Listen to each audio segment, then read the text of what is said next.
آپ کے سامنے صورتحال کو رکھنا بڑا ضروری ہے۔ نیتن یاہو کی اور مودی کی ملاقات ہوتی ہے۔ اس ملاقات سے ایک دن پہلے نیتن یاہو کہتا ہے کہ اب ہم نے شیعہ انتہا پسند اور سنی انتہا پسندوں کو ختم کرنا ہے، اور اس کے لیے میں ایک بہت بڑا اتحاد بنا رہا ہوں، جس میں انڈیا بھی ہوگا، جس میں عرب ممالک بھی ہوں گے، جس میں میڈیٹرینین سے بھی ممالک آئیں گے، جس میں ایشیا کے بھی ممالک ہوں گے۔ میں ابھی ان کا نام نہیں بتا رہا، آپ کو ایسا ایسا بتاؤں گا۔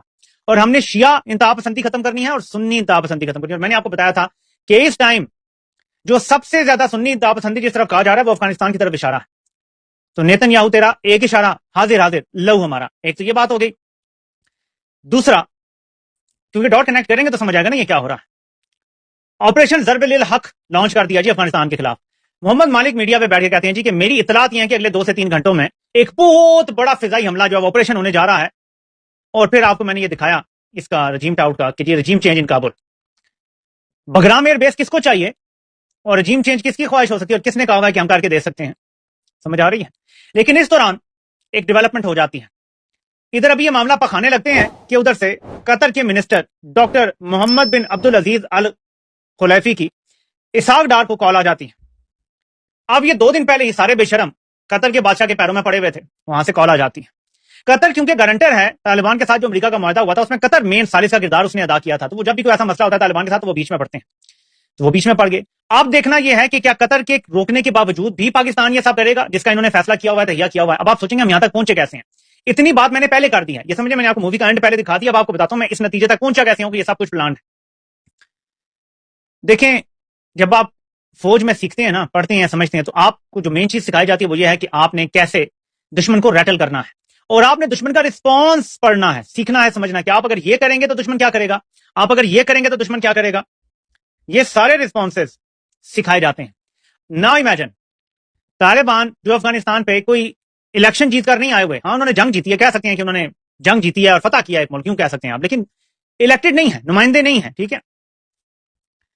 اب طالبان اگر وہاں پہ کنٹرول رکھتے ہیں اور عوام ان کے ساتھ چلنے کے لیے تیار ہے اور چل رہی ہے، تو اس کی ایک بڑی بنیادی وجہ ہے کہ وہ نیٹ سیکیورٹی گارنٹر بھی ہیں افغان عوام کے لیے، کہ تم نے 40-50 سال جو ماریں کھائی ہیں، جو دھماکے ہوئے ہیں، جو قتل و غارت ہوئی ہے، جو تم پہ ظلم ہوا ہے، ہم تمہیں اب بچائیں گے۔ اور جب سے طالبان آئے افغانستان کے اندر انہوں نے دہشت گردی کو بہت حد تک ختم کر دیا، حالانکہ بڑی تنظیمیں ہیں وہاں پہ، ISKP ہے، القاعدہ ہے، ISIS ہے، پتہ نہیں بے شمار تنظیمیں ہیں جو یہاں پہ ہیلی کاپٹروں سے لا کے بسا دی گئی ہیں، لیکن بہت حد تک دہشت گردی، یعنی افغانستان میں دہشت گردی پاکستان سے کم ہو رہی ہے۔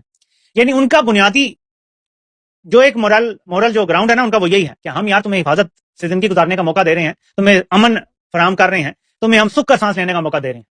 یہاں یہ بات اچھی طرح پتا ہے کہ یہ ان کی واحد وہاں پہ لیجیٹیمیسی ہے۔